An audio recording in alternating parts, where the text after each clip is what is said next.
going to be 50 coaches in front of you. Sometimes there's only 4. So this is one of those nights where I wasn't sure if we were going to get 20 people on the Hangout or 4. So welcome, guys. There's Elizabeth. How are you? Hi, how are you? Good. Good, good, good. Okay, well, what I'd love to do is just have each of you go down the row and just introduce yourself. Since there are so few of us, this is great. I know you guys probably haven't had a chance to read everybody's bio, but it's so good to put a name with a face. So if you wouldn't mind, just introduce yourself, say where you're from, and maybe like a quick little intro so we can connect you to your bio. Like I was the one that was a track and field coach, and I'm still, just give us a little bit of background of like sports background, what you're doing, what you play. If I said like your elevator speech, who are you and what do you do? Here it is, quick in an elevator. So if you don't, I'll mind, I'm going to start with Monique. Would you mind starting us off? Sure, no problem. Okay. Well, my name is Monique Lewis, and I'm actually currently the partnership manager for PCA here in D.C., the Mid-Atlantic region. So that pretty much stretches, I'd say, like Delaware to Richmond area. So it's really fun to oversee this area. My background professionally is ticket sales, so I came over from the Washington Wizards and the Washington Mystics, and I did the youth basketball program there. So that was really fun times. Was there for 4 seasons, and prior to that, sold tickets at University of Maryland and Georgia Tech. But my playing background is basketball, so I played college basketball at Coppin State University. And also in this area, Coppin State's in Baltimore, so this is like hometown area. It's just a really good, feel-good kind of thing that I'm doing now, just affecting the whole region. So between Maryland and Georgia, I call home. I also did some grad work down at Georgia State in Atlanta, so I've got a nice network down there as well, and that's where I did my coaching after college. So I was in Atlanta and, just coached basketball, coached volleyball, and also, like I said, that's where I started my career in ticket sales. So I'm just excited to kind of combine both my passions of sports and business, and delivering these workshops is a great way to kind of stay on the coaching side of things and motivating people with some really cool principles. So I'm excited to be a part of this group in training. Nice, thanks. And Monique, there's one other person too. Monique actually is on staff with Positive Coaching Alliance, so she's the salesperson. And we have a couple of our staff that we invite to come to these courses so that she can go out and do workshops too. So Andrew is another one that he'll join us too. Hi, Ruben. How are you?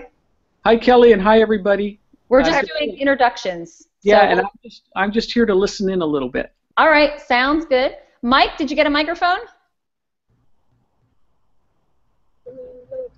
Maybe not. Okay. Mike, you're welcome to type in who you are if you want to real quick, and we'll watch that. Mason, why don't you go? Hi, Kelly. Hi, everyone. Like she mentioned, my name is Mason. Last name is Kathy, so that can get still a little bit confusing. I'm living in Florida. I grew up here, and I just moved back here about 2 months ago. And before that, for like the last almost 10 years, I've been coaching collegiately. Track and field and cross country, and I ran professionally through 2012 and grew up playing all different types of sports, but really track and field's been my, I'd say, main arena. And my bio, it even mentions I'm back coaching high school cross country right now, and we're right in mid-season, and right now I'm working for New Balance, and the athletic director where I'm coaching high school is also a PCA trainer. So he's the guy, Mike Flynn, that let me know about this opportunity. Very cool. I got to meet Mike this summer. That's great. Yeah. Awesome. All right, thanks. Heather? I'm Heather Stewart, and I am in Gilroy, California, not far from headquarters, and I've been there a few times. My background is basketball. I grew up playing soccer and many other sports, however. But basketball is my first love, my first passion. I am a sports coach, a sports athlete, and a sports parent. My daughters are volleyball and soccer players. I have been coaching now for 18 years. I played at Northwood University of Michigan, went from California to Michigan, so that was a culture shock for a little bit. But I am now currently at Gavilan College here in Gilroy. And I am been familiar with PCA through other organizations I've worked for, such as Bossy. We partner quite a bit with Bossy and the 49ers and do some things locally. So that's kind of my playing and coaching background. I'm very looking forward to PCA. It's something that ever since I've heard of it from Coach Lockdown or Lokar, I guess you call him, down in LA. It's been something that's definitely intrigued me. So I'm very excited about the program. And being all right. Thank you. And can you just tell everybody what BOSI is? Because some people aren't really familiar with that. So BOSI is the Bay Area Women's Sports Initiative. Mm-hmm. And what it is an organization founded by Julie Foudy, Brandy Chastain, and Marlene Bjornsrud, who is now the CEO of the Alliance of Women Coaches, which I'm also a member. And what BOSI does is we get college and high school female athletes onto the playgrounds, the elementary school playgrounds with little girls, and we show them how movement and physical activity and sweating and being an athlete is a cool thing. So we get those college athletes and we create role models out of them, which not only encourage the elementary schools, those little girls, but also it teaches our female athletes that you're much more than just an athlete. You're a mentor and a role model as well. So those athletes go back to their teams more confident. You hear them speaking up more, and it shows in the performance of their team when you have athletes out on the playgrounds.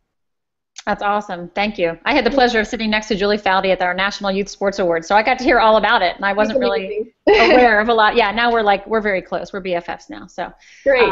Yeah, no, it was really neat to hear that. So I just wanted to let everybody know what that was. I thought that was cool. All right, Elizabeth, go ahead. Hi, I'm Elizabeth. I feel a little out of the loop. I'm only 19. I know.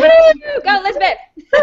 I know about the PCA because I was one of the winners of the Triple Impact Competitor Scholarship. I think it was one of the first years we've done it, at least in Tampa. I'm not sure about across America, but anyway, so that's how I know about PCA, and I talked to Mark in Tampa, and I just was like, I love what y'all do and what y'all stand for. I want to be a part of you more. So I've met with him, and then I got introduced into the training course, but I've played sports since I was little. I did gymnastics. I spent a year in my junior year of high school coaching at our local rec center, but the team situation was weird because it's not working with like a single team, but you're known around the gym. But I coached in high school, and then I coached gymnastics during high school, and then now I'm at Florida College in Temple Terrace, a small Christian school, and I'm playing soccer there. So I'm loving it, and I'm super excited because I want to be a leader on my team, and I also want to, in the future, be a leader to kids and young athletes and stuff. So I'm hopeful that this will help me in that. That's awesome. And Elizabeth, just because you're young, you have just as much of a right to be here as everybody else. I mean, I'm really excited about it. I think it's awesome. I think we're starting to talk to younger and younger athletes, and I think you're going to be awesome with that. And also, I always love to have a voice from all different generations. So we've got people in this course ranging in age from 19 to 75. So I think, I mean, really, it's just a great, the more diversity we get, the better we can become as trainers. So anytime you want to speak up as like, hey guys, whoa, I was just there, slow it down. Please feel free to jump in. I think you have a lot to learn, and we have a lot to learn from you too. So thank you for being here. Thank you. All right, and I'm going to read Mike's real quick. Can you guys see Mike's bio over on the side? Did that show up? Yes. Okay, so Mike is, he's coached youth girls basketball and soccer for several years. He has 2 daughters, 7th and 9th grade in Grand Rapids, Michigan. FYI, Dave Sichterman is his cousin and best friend. Dave Sichterman is one of our trainers. He lives in the Detroit area, but he works out of the Cleveland office. He played sports in all seasons in high school, has played on adult football teams, and still plays adult hockey. Did my master's work in applied behavioral analysis at the psych department at Western Michigan University. Kelly, I didn't think about needing a mic. I've done lots of conference calls in the past, but always over the phone. Okay, well, if we can't get it worked out, Mike, I'm going to literally have you call me. And if you want to, you can do that, actually. You can call my cell phone, and I can put you on speakerphone right next to my laptop, and that works fine, too. So if you want to do that, 484-571-4590, feel free to call, and I'll put you on speakerphone. And Ruben, go ahead. Tell them who you are. Yeah, Ruben Nieves. I'm PCA's Director of Training, so I work with Kelly in PCA's training department. I'm in California, and I've been working with PCA since 2001 in some capacity or another. Actually, Kelly, I met most of these folks. I think they all auditioned with me. There's Mike. There's Mike. Hi, Mike. How are you? Hi, how are you? Good. All right, I'll turn you up, and then you can be in on this as well.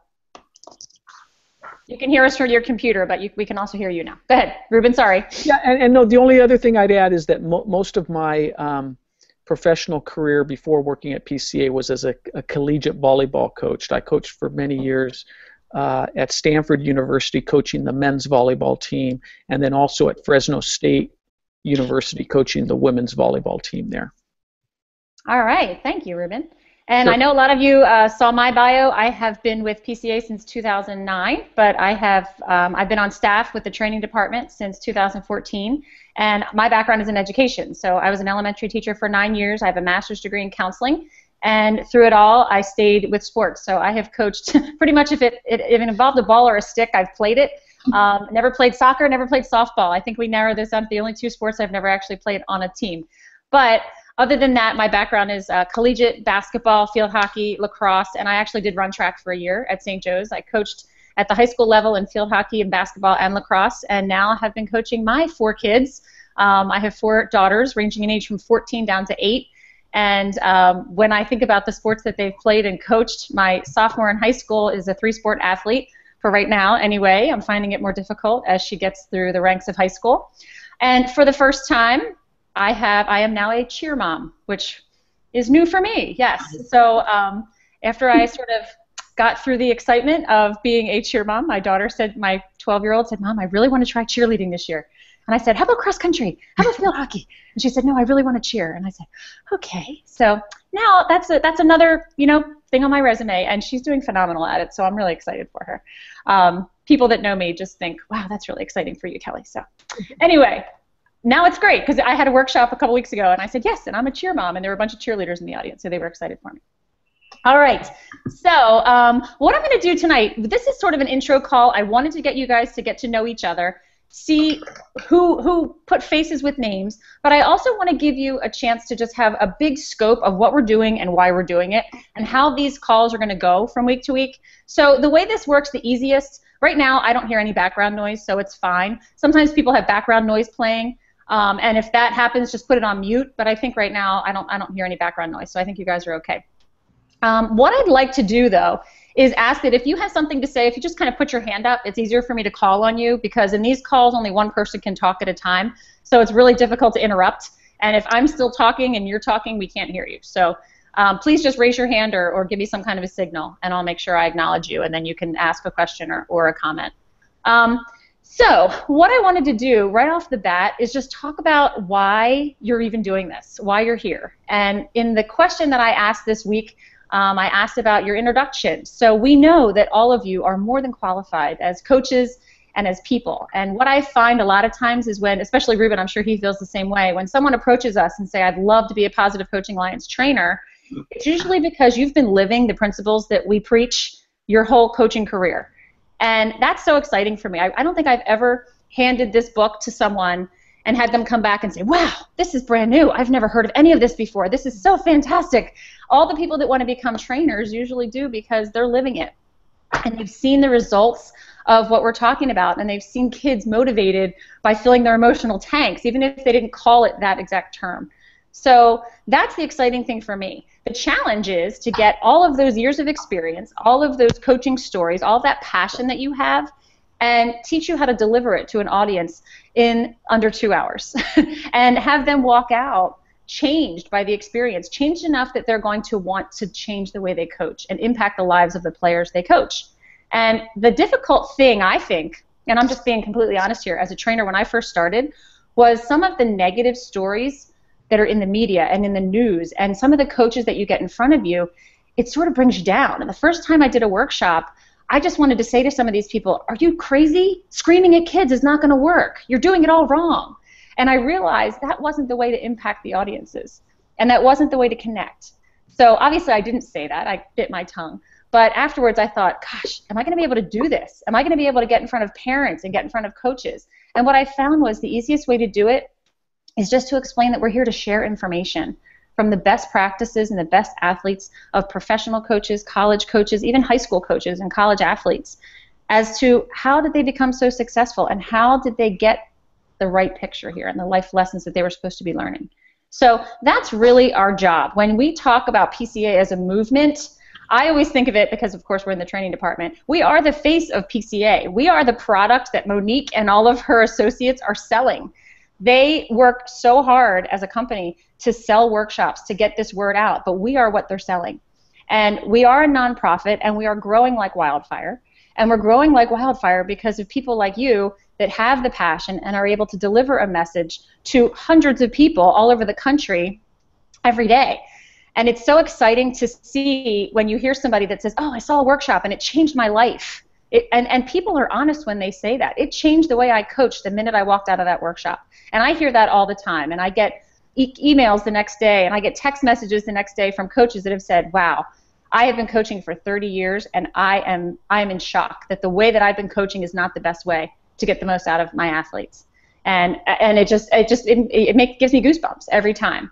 And so there's people out there just like you that are doing this so successfully and so well. So I'm not here to test you. I'm not here to fail you. We call it a course because it's a learning opportunity. But really, what we're trying to do is make you great at what you already do and package it into a PCA message that we can duplicate and share. But I don't want you at any time to feel like, oh my gosh, am I getting graded on this answer, or maybe this isn't right. We're here to just help and support. So any questions that you have are perfectly fine. And Ruben is going to be joining us sometimes. Eric Eisendrath is our other lead trainer. He's going to be joining us sometimes. So feel free to pick our brains. Monique, again, is great to have in on these calls too, because she hears from the partners directly about what their coaches want and what they don't want and what they're looking for. So Monique, if at any time you want to jump in, please feel free to. But I don't want you to ever take this lightly, because it's something that I remember Jim Thompson said at our conference that we do biannually. He said, you have the most important job as coaches, the most important job. And when you look at all the research and all the statistics and you ask kids, who is the most influential person in your life in high school?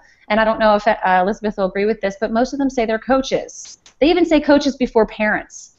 And some of the coaches, I don't think, take that responsibility like they should. And so we have the opportunity to teach them ways.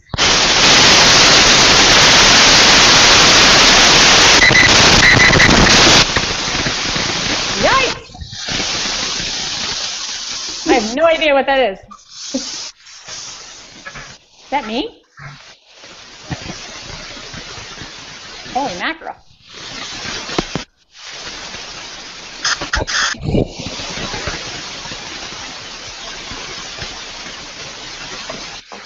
Hello? Can you guys all hit mute for a second and see what that is? Okay, it's Heather. I don't know what that is. I don't know, maybe she lost her connection. Heather, maybe try to log out and log back on again. See if that works. Sorry, Mike, I'm sure that hurt. That sounded really good in your ear. All right, we'll see if she can join back on. I lost my train of thought. Imagine that. So anyway, what Jim was saying is that sometimes just relaying the message of how important the job is that the coaches have to do, and getting them to realize that all coaches are in it for the right reasons. It's just somehow or another a message got mixed up and they're going about it the wrong way. And a lot of coaches, they have all the tools right there. We just need to help them. So I just want you to think about that in terms of what you're getting yourself into. We take this very seriously, and it's something that, as I said, we're changing a culture. We're changing a huge culture, the youth sports culture, and I don't think anyone in this country today can say that the youth sports culture is declining. It's actually growing by leaps and bounds, and especially when you hear of 10-year-olds that are being recruited to play Division I soccer. I mean, it's all over the place. So we have the opportunity to take this institution that's already in place and change it, and I think that's really exciting. It's very, very exciting. So that being said, what I'd like to do is run you through the first couple slides in our workshop. And each week, what I'm going to do is have the PowerPoint set up like this, and I'm going to take you through the workshop as if I were your trainer and you were my audience. So we're just going to go through the first 2 slides or 3 slides, and I'm going to send this to you next week, this PowerPoint. And when I send it to you, it's going to be either you're going to get a Google invitation that says this item has been shared with you, and it's the PowerPoint for Double Goal Coach 1 workshop. And it's either going to be sent in Mac version or PC version. So the only thing that I warn you is make sure you download the right version. You'll be able to open it through Google, but I ask that you download it because if it's not fully downloaded, you probably won't be able to see the videos. So this is our opening slide for our workshops, and I'm not going to get too much into the detail of this yet, but I do want you to think about a few things. One of the things that we do at our workshops, which is cutting edge cool, is that we don't have people do paper sign-ins. We have them do what's called text to sign in. And everyone takes out their smartphone or whatever, or borrow their neighbor's smartphone, and they actually text to this number. Each workshop that we do has a number attached to it. So I'll put the number in here. Let's say it's hashtag or pound 40613. They text to this number. They put in their name and their email address. Now, the coolest thing about text to sign in is automatically they get entered into a database. So Positive Coaching Alliance is able to see exactly who was at their workshops. It's able to measure the impact of how many people are coming to our workshops and how quickly the movement is spreading, but it also, enrolls them in a few programs. One of the things that they get to do for this, for the low, low price of nothing, I heard a trainer say that the other day, and I was like, that's so cool. Excuse me. They get an email back the next day within 24 hours that says, thank you so much for coming to the workshop. I hope you enjoyed it. Here are some resources from our Development Zone website. We have a slew of resources on a website called the Development Zone, and we call it the WebMD for coaches. And it has so many resources that they can use right away. So it will point them to some of those resources and say, thank you for coming. The other thing that it does is it enrolls them in a monthly newsletter called Momentum, which talks about the bigger picture of PCA and what's going on in the news and things like that. And they'll also get enrolled in a monthly publication called Talking Points. And Talking Points is very cool too because, again, it's very quick, easy talking points for coaches. We actually have it for athletes as well. And we have a parent version. And they're tools, again, right away. They'll get emailed to them and they can use them. So we're actually, just by signing in, we're giving them a whole bunch of free stuff that they can use and be part of the movement because as coaches, we want to spread the word. So that's our opening slide for the workshop. And then we start off right away with a video. And we have two different ones we choose. You can choose which one you like. I'm going to show you both of them right now because I think you're going to find the same message. So this is Kevin Durant. The first one, he was the MVP back in 2014 of the NBA. And I just want you to hear part of his acceptance speech. My dream was to become a rec league coach. That's what I wanted to do. I wanted to stay home and help the kids out and be a coach. Now, unfortunately, his dream was shattered, and he became the MVP of the NBA. But why in the world would somebody that was as successful as him say, you know, my dream was just to be a rec league coach? Why would you think that would be a dream of somebody like him? And this is a question for you, so you guys can answer. Somebody, feel free to unmute and give me an answer here. Go ahead, Elizabeth. That was the person who meant the most to him, like when he was learning to be an athlete and like learning basketball. So like he wanted to go and mean that much to somebody else. Yeah, absolutely. Mike said the same thing. His rec league coach inspired him. So that's pretty amazing when you think about somebody that has gone through as many coaches as he has to get where he is. And his rec league coach was the one that went the most to him. Now, here's another video. As I said, this is an either or. You don't have to have both of them at your workshops, but here's a different one that we can give you as an option to show as an opening slide. Your athletic career is most impacted, I think, by the first couple of coaches that you see in your youth sports. That's how you start to model in your mind how you deal with adversity, how you deal with team, how I fit within the team, all those concepts. So I think my coaches, the most influential coaches, are my first couple, who are parent volunteers. So why do you think as PCA trainers it's important to start off the workshop right off the bat with a slide similar, Kevin Durant or Steve Young? Why do you think that's important to the audience? Think of the audience that you're going to be talking to as youth coaches. Monique? Yeah, I mean, it adds credibility to everything we're about to say and everything we're going to deliver. So a guy like Kevin Durant, which I think I'm at an advantage because he's in my backyard. He's from right in my backyard in Maryland. But, again, just that credibility. Yeah, absolutely. Somebody else? I got one. Yep. I'm in public speaking right now, and we were talking about introductions, and you just want to make the audience have a reason to listen. And if they think youth sports are pointless or that their job isn't that important, like why would they want to sit and listen to however long your seminar is going to be that time? So it just gives them a reason to be like, okay, I do need to listen to this. Like my job is important. Yeah, absolutely. Good point, Elizabeth. And one of the things, too, and I always bring up in my workshops, I had the opportunity to graduate from St. Joe's, which was a Division I school. I played field hockey and lacrosse.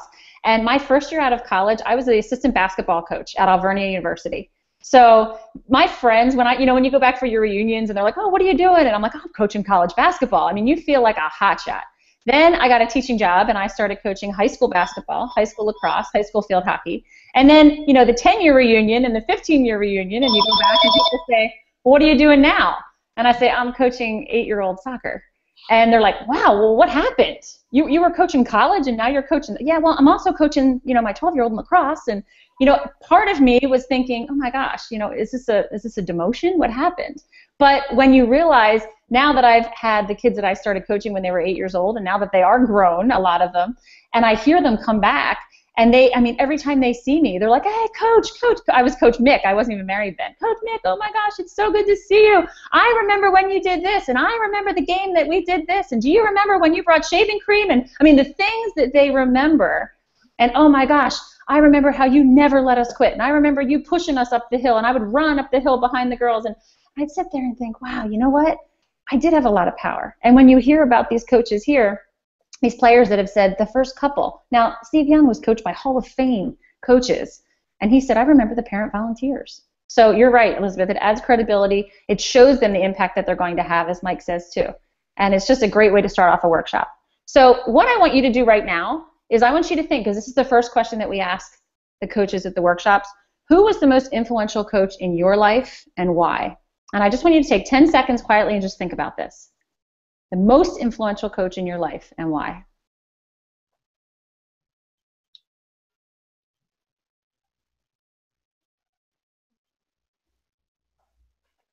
Okay, now this is going to be really hard. What I'm going to ask you to do is go down the line, and I want you to say the person's name, and I want you to tell me one sentence to describe why that person was influential. What did they do for you? Okay, and I'm going to do it random. I'm going to start with Mason. All right, Steve Lyons, and he made me believe that I could run with the big boys. Love it. All right, Ruben. Sal Rodriguez, he made me feel like there was someone who really cared about where I was headed in life. Great. Monique. Thornton Boone, and he cared about me on the court and off the court and what I was doing. Great. Mike?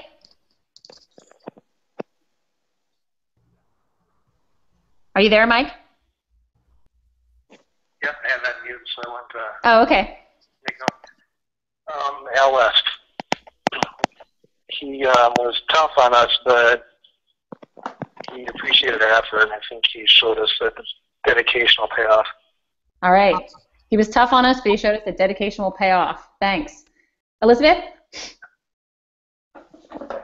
Oh, you have to unmute. That's okay. Go up to the top. Yep. There we go. John Mendoza, he took time to develop me as a player and make sure I excelled and reached my potential. Cool. And Heather, did you hear the question? I missed it. I don't know what happened to my laptop, so I'm on my iPhone. So okay. We don't know what happened either. You scared us all. I have no idea. It just went crazy on me. So I'm going to find some earphones. But I'm assuming it sounds like a coach that left a... Yes, most influential coach in your life. And just one sentence, why? Okay. Gina Johnson was my junior college coach.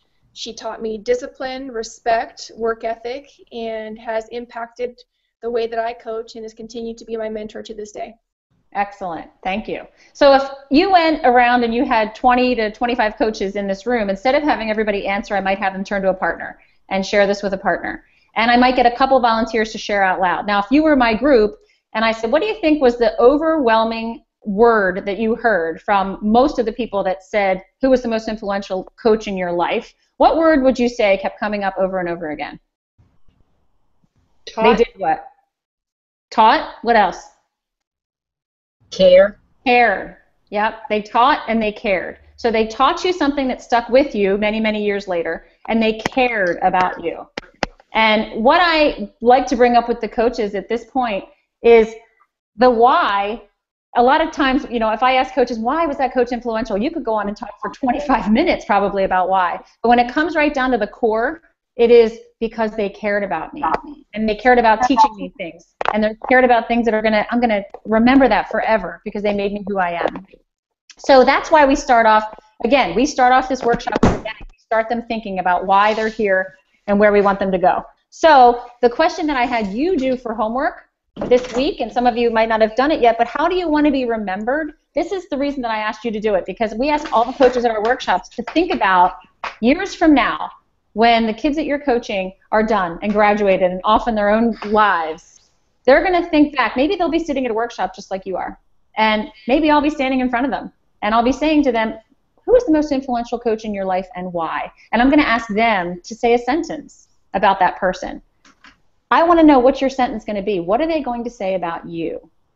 So what I'm going to ask you to do, and this is what I ask the coaches to do on the front of the book where it's empty, where it's blank page, I ask them to write that sentence down, just so they have it. And I ask them to write down one sentence. Now for your homework, you guys wrote more details, which is fine, but I asked them to write down one sentence and keep that with them. And I refer back to that during the course of the workshop a few times. I refer back to that because sometimes when we start talking later on in the workshop about players' behavior, and sometimes you might have a great drill set up and the players aren't paying attention, or they're being, they're really on each other, or they're not being good, they're not being respectful of their opponents, or they're not being respectful of their teammates.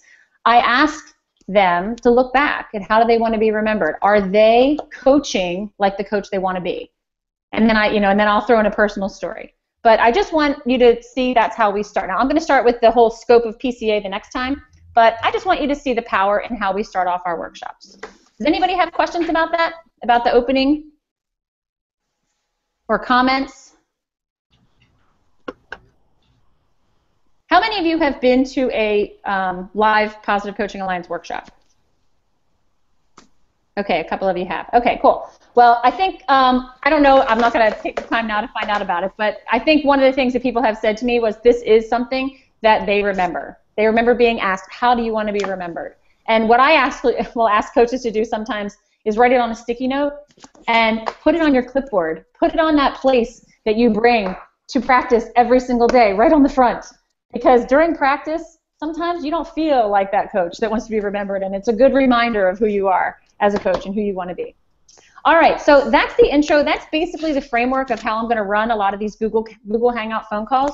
The next week, we're going to do the intro to PCA, which is a lot of the statistics and the background and the National Advisory Board and how to start a workshop with a great story to capture the audience's attention and connect to the audience and give yourself credibility. And then the subsequent weeks, we're going to be doing Elm Tree of Mastery, which is the first principle. Then we're going to be modeling filling the emotional tank. And then the last principle is honoring the game. One of the things that we're throwing into this course, which is a little bit different, is when we get to the principle on filling the emotional tank, you are actually going to be presenting to us instead. So instead of me modeling through the whole thing, I'm going to give you a chance early on to show us how would you do it. It's the shortest principle in terms of slides, but I think you can have the most fun with it. So that's going to give you a chance early on in the course to kind of show us a little bit of your personality and how you would present that. So that being said, I'm going to keep plugging along here. Everybody good? All right, sometimes I feel like I'm a bus coming through with these calls. I'm like, boom, boom, boom, boom, boom, boom, boom, boom. So bear with me. I'm trying to talk slowly, which is usually easier to do as the later as the night goes on. Okay, so let me talk about the syllabus real quick that I sent to you. My only thing I want to say about that, if any of you did not get the syllabus or weren't able to open it, it was in the first weekly announcement that I sent. It was at the bottom as an attachment. So the syllabus is a pretty clear guide of how we're going to go. Things come up and things might change slightly with that, but if you ever are going to miss a week or you're going to be away, you can always look at that and see what's coming up next, or if you missed the Google Hangout or you want to get prepared ahead of time, that pretty much gives you all the reading assignments, everything you need to see, everything you need to know. So if you have any questions about that, let me know. I will warn you if for some reason one of the Google Hangout video calls for the week is going to be changed. I'm actually an active trainer as well, so sometimes workshops get scheduled on Wednesday nights and I might have to change it to another night. Or if I find out that Wednesday nights aren't working for most people, I might switch it up a little bit. But for the most part, the syllabus is there. If any of you did not get it or could not open it, let me know. The other thing before we get into the smack recipe is just real quick about this course. The Google format, all of you guys, I'm actually very impressed because I had all 30 of you join the course within 12 hours, which was amazing. That has not happened yet, so that was exciting. And everyone has been posting and then emailing me saying, did you get it? Did it work? Did it go to the wall? And I say, oh yeah, it did. So it's been pretty cool that everybody's been able to do that. Let me just explain something real quick for those of you that are not familiar, or maybe you are. There are 2 ways to access information for this course. Some people choose to do it all through email. So when you get sent like the first question that was sent week 1, question 1, you can actually reply all to that email, and it gets posted to the Google group, right to the website. Now that way I don't think is ideal because you don't get to see everybody else's answers. So I think the best way to do it is to log in to Google, put in your Google account name, your password, and go to Google Groups, which is the apps up on the side, and go to Google Group, find your group, which is PCA Trainer Course 7, click on that, and then you'll see announcements, and you'll see weekly discussion questions. That way you have everybody's answers right there. You can comment back and forth. You can read everybody's information. I think that's the best way to do it. Now, the emails are ridiculous because there are 30 people in this course answering 2 questions a week. So that's 60 emails you would get. I do not want you to get 60 emails. So tomorrow morning, first thing, I'm switching everybody's version so you only get 1 a day. So usually they come around 5 p.m. It's 5 p.m. my time. I don't know if it goes by time zones, but you will get 1 summary email a day that will tell you all of the activity that's been going on. Now, if you don't want to read through all of that, that's totally fine. Log on to the course, log on to the website whenever you have a chance. But that way, you won't get 60 emails coming at you. If some of you prefer to get no emails at all, and you are pretty confident that you will go on the course and check up when updates happen, you can let me know, and I'll change that. Actually, you can change it yourself if you know how to, but if you don't know how to, I can do it for you. Some people say, you know what, I like getting them. I like seeing the posts as soon as they come up, so I'd like to stick with all the emails. So that being said, I am switching you all to 1 email a day unless I hear otherwise. Does that make sense? All right, so that's going to happen tomorrow morning. 0600 hours, as my Navy father used to say. All right, let me see what else. Oh, the other thing, and this isn't not that big of a deal, but when you finish an answer, please don't mark completed.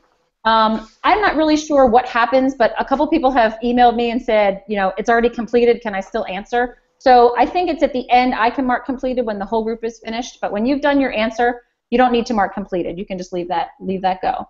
And I do encourage you, and I saw some people doing it, definitely try to read other people's information. The only way, you only have 6 weeks with this group, and one of the difficult things I think about being a Positive Coaching Alliance trainer is you're not working with other trainers every day. You're not like going to the office and seeing everybody and sharing ideas.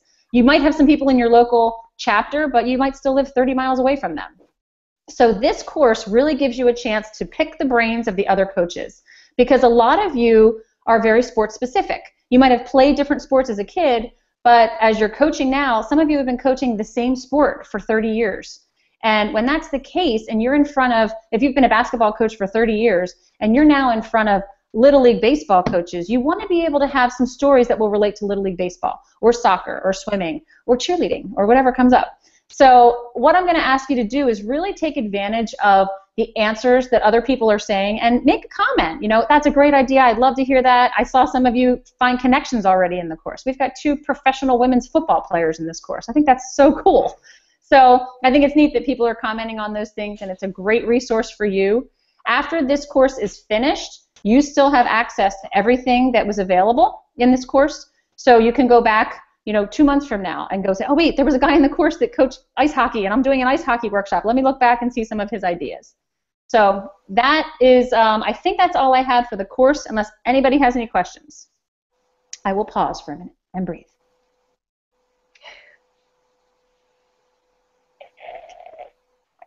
No? All right, cool. Last thing, and I still have, oh good, I'm good on time here. Okay, last thing I want to do is go through what we call the SMAC recipe.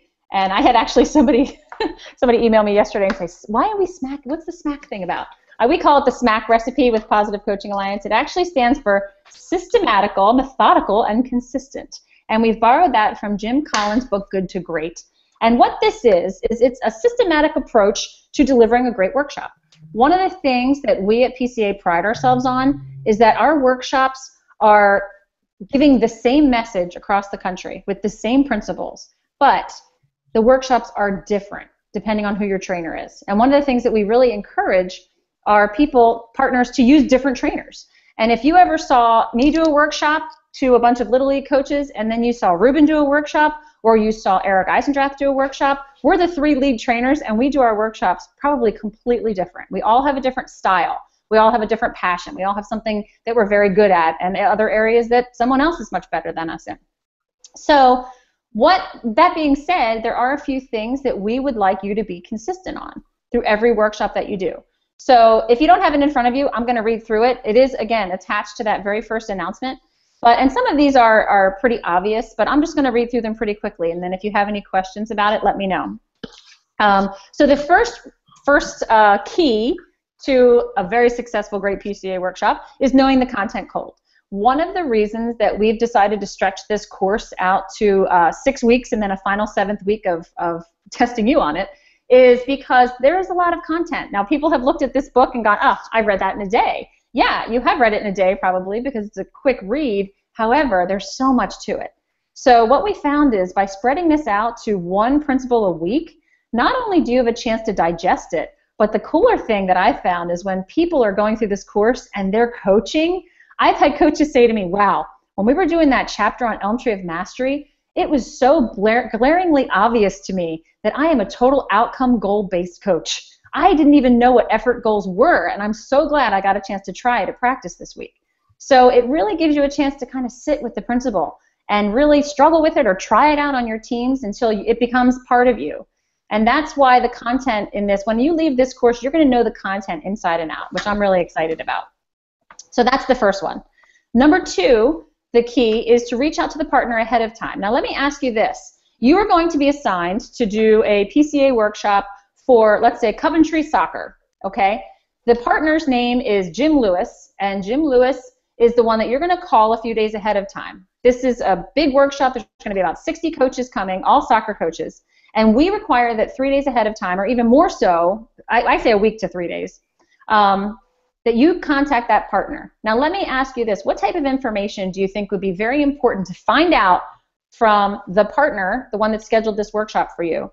What do you think you might want to find out before you walk into that room cold with 60 coaches staring up at you? Just throw out some ideas. When their season is. Okay. When is their season? Are they in season? Are they out of season? What else? Technology availability. Yeah, that's a huge one, especially in the beginning. Do you have a screen? Do you have a laptop? Do I need to bring my own projector? How about speakers? And I always say, even if they tell you, oh, no, we're all hooked up, we're fine, anything you can bring is even better. I've had many times when they say, oh, no, just bring your laptop and we'll hook you in, and I get there and, oh, sorry, didn't work out, or a different room. So always be more prepared than you think you need to be. So yes, technology. And that being said, too, the room arrangement. What type of a room am I going to be in? Am I in a gym? Am I in an auditorium? Where am I going to be? All right, what else? How many people will be there? Yeah, huge. How many people am I talking to? Workshops are a lot different when there's 7 versus 70. So that's a great question. What else about the audience would you want to know, besides just how many people and what do they coach? What they're expecting to hear. Yeah. What are they expecting to hear? Or have they been to a Positive Coaching Alliance workshop before? Okay, absolutely.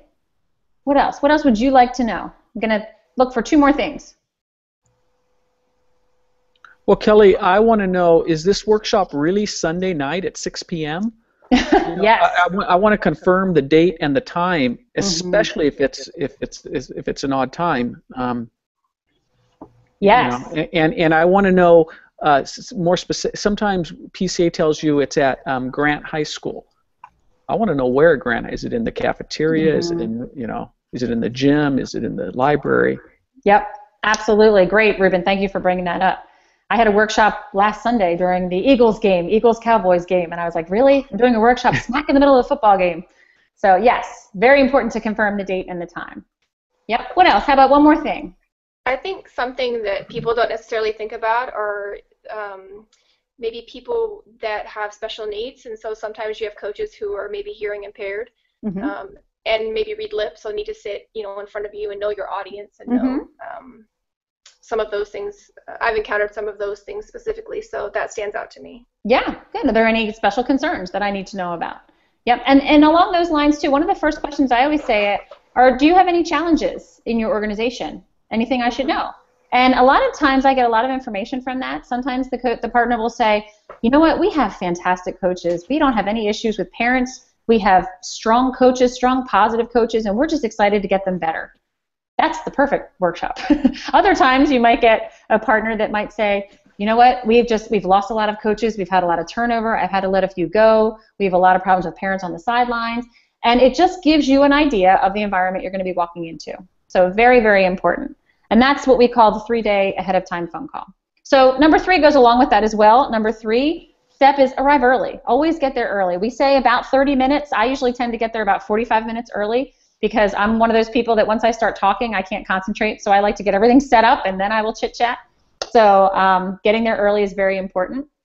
Number 4, be game ready. Just like you get yourself mentally prepared for a game, this is a game. This is it. Sometimes, most of the time, the people in this workshop have never heard of PCA before. They don't even know what you're going to be saying. And if you show up and go, oh, it's been such a long day, I'm so tired, thank you so much for coming. This really isn't going to take a lot of your time, but I really appreciate you being here. I've had a rough day, so can you just help me through this? I mean, that's not going to make the audience want to hear what you have to say. Whereas if you get there like, all right, we are ready to go. I don't care if you had the worst day ever, but I'm going to rock your world right now, and I'm going to share things with you, and you're going to walk out here being a better coach than when you walked in. I mean, that will get them fired up. So whatever you need to do to get yourself game ready, I do not drink coffee ever, and sometimes these 7 o'clock, 2-hour drive to New Jersey workshops, man, I am stopping at Dunkin' Donuts and I'm getting a double espresso because that's what I need to get myself going for these workshops, whatever it takes. Number 5 is start with a bang. And we're gonna start with this next week. The specifics say hone your introductory remarks to be able to state PCA's goal, establish credibility, and get participants into an interactive exercise within 5 minutes. So getting multiple voices in the room within 5 minutes throughout the workshop. This is public speaking skills 101. In order to engage an audience, you have to get their attention within 5 minutes. You've got to connect with them, establish your credibility, and get them talking and engaged. And many, many times, a lot of trainers will say, okay, coaches, I want you to think about who's the most influential coach in your life and why.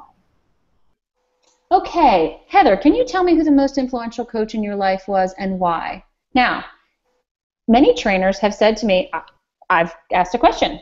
That's interactive. Okay, I've gotten multiple voices. Heather's voices talk. Who's involved when I ask that question? Heather and me. Right, 2 people. Mm-hmm. So the other 40 can check out and go, phew, thank goodness she didn't call on me. There are so many creative ways to get multiple voices in the room. What else could you do besides just calling out one person? Can somebody share with me who is the most influential coach? Besides the fact, if I say, can someone share with me, and you've got a bunch of adults in the room, guess how many hands you're going to get up when you say, can somebody share with me? Probably 1. And it's probably that one guy that's going to have his hand up throughout the entire workshop, and he's sitting smack in the front row, and he's taking all the notes. He's the brown noser that you had in your social studies class in high school that just drove you crazy, and he's there sitting in the front row of your workshops. So how can you get multiple voices talking about this specific question? What would you do? Group discussions? Sure. Group discussions. Maybe you can put them in groups according to how many years they've been coaching. Sure, maybe you can have them stand up according to how many years they've been coaching. Maybe you get all the soccer coaches over here and the baseball coaches over here and the basketball coaches over here, and you have them share with a group or share with a partner. Maybe you toss a beach ball around, and whoever catches the beach ball in the third one, they get to share. Okay, so I want you to start thinking creatively on how to get the audience moving. Because as Ruben said, sometimes 6 o'clock, 7 o'clock on a Tuesday night at the end of a really long day, and I know all of you that are on the East Coast with me too, it's almost 9 o'clock and we're starting to get tired too. These people need to be engaged or they're not going to get anything out of the workshops. So I think that's really important. And that goes along with number 6, involve and validate the participants. Use people's names. Talk to them. Make it interactive. Make it conversational. I was an elementary teacher, so I've got tons of tricks up my sleeve in order. If I could keep a class of 3rd graders engaged for a full day, my goal is to keep adults engaged, and I use a lot of the same tactics, and it works beautifully. So I think anything that you can do without being outside of your comfort zone, there's a lot of very low energy trainers that are extremely effective. And then there's very high energy trainers that are extremely effective. You don't have to be bouncing off the wall to keep people's attention and to be engaging. So we're going to talk about what are your skills, what can you bring to the table that will help you be really engaging. The next step is make the book a lasting resource. This is something that people like Monique are selling to these partners. This is a big profit for PCA. And we want them to take something home with them that they can actually look through later. So mention the book, bring it up. This is an important book. And the coolest thing is a lot of coaches have said, this is like my Bible. I've read this book so many times. There's so many great ideas in it. So we want to make sure that you mention that. Number 8 is hone your stories. Now, the description says is that we want to practice your story so that you can hit the key PCA points in less than 60 seconds. Now, this is tough for a coach that's been coaching for a very long time to tell a story within 60 seconds. So I take that with a grain of salt. The shorter the story you can do, the better. If you can do it in 60 seconds, fantastic. If your story is so fantastic and it has to go for 3 minutes and it's still effective and you're not just telling details that are exciting for you but not exciting for the audience, it can go a little bit longer. But really practice the stories and practice them in front of a really critical audience. Because if everybody's looking at you telling you, oh, that was a great story, that was wonderful, it was 11 minutes long, I don't remember half the things you said, but it was really good, that's not going to help. So we want people to give you good, strong feedback, and we're going to do the same for you. Number 9 is my most favorite, and this is what we're going to sort of end with today, address the role of winning. I love pulling up this very first slide. This is my favorite thing to do. Double goal coaching, winning for life lessons. We are the Positive Coaching Alliance. Awesome. How many of you have ever heard of the Positive Coaching Alliance before? And I'll get a couple hands up in the room. And I'll say, all right, how many of you think you can describe for me what positive coaching is? And I will throw this out to the audience, and I will get a lot of responses from this. Oh, it's where your coach is happy, where there's no yelling, there's no screaming, everybody gets a trophy, everybody's a winner. And I love to hear those type of responses, because right there, with step number 9, says address the role of winning. And this is something I'm not going to go into a lot of detail now, but one of the things that I really hit home with these workshops is we are not soft. We are not about everybody's a winner. We're not about giving every kid a trophy just for participating. We are about making your athletes better as people, better as athletes, so that we can win more games. Because the bottom line, that's why we're here. We're coaches. We're competitive. Any people that say the Positive Coaching Alliance is a soft organization has not looked at our National Advisory Board very closely, because they're some of the most competitive people in the world and the most successful on the scoreboard. So that's something that's super, super important right off the bat, to talk about the role of winning, because that's what we're talking about. And notice, winning and life lessons. Winning's actually in our title, which is very cool too. Last 2, end early with a honed finish. Okay, we want you to end right on time, if not 5 minutes early. And then we're going to talk, the last one talks about sign-ins and evaluations, and we're going to talk about that later too. We get those in. So it is 8:59, which I went a little bit over. I wanted to leave a few more minutes for questions. But that is pretty much the SMAC recipe. That was a lot of information in one call. I am finished for now until next week. But if you guys have any questions for me, comments, feedback, let me know. I'll be sitting here for another 5 minutes if any of you want to stay on if you have questions. But if not, I completely understand if you have to go. I will definitely leave more room for questions in the next few weeks to come. Or Ruben, did you have any final comment to make? I just want to thank you, Kelly, and it's nice seeing everybody again on the call. And thanks for making the time, and enjoy the course with Kelly. Thanks, Ruben. Thank you. Yep. Absolutely. Thanks, guys. Thanks, Kelly. Yep. Thanks, Mike. Thank you. Yep. Good night. Good night.